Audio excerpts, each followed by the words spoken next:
Hello, আসসালামু আলাইকুম। সবাই কেমন আছেন? আজকে মজার একটি রান্না শেয়ার করব। পানি ছাড়া ডাল রান্না। আমি আমার ফ্রেন্ডের কাছ থেকে শিখেছি। এত টেস্ট লেগেছে তাই শেয়ার না করে পারলাম না।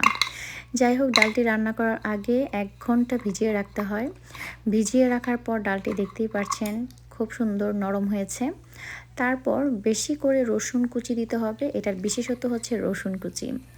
তারপর আদা পেস্ট, রসুন পেস্ট ভালো করে নেড়েচেড়ে কিছুক্ষণ পর ধনিয়া, জিরা, হলুদ, মরিচের পাউডার সব কিছু মিক্সড করে পানি দিয়ে কষিয়ে একদম শুকনা করে রাখতে হবে।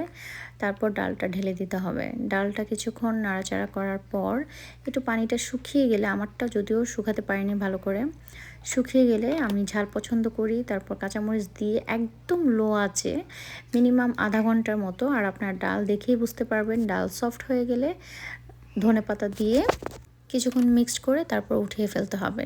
বাস হয়ে গেল, ইজি রেসিপি।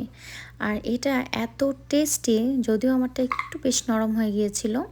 যাই হোক, যখন ঠান্ডা হয়েছে তারপর একদমই পারফেক্ট ছিল।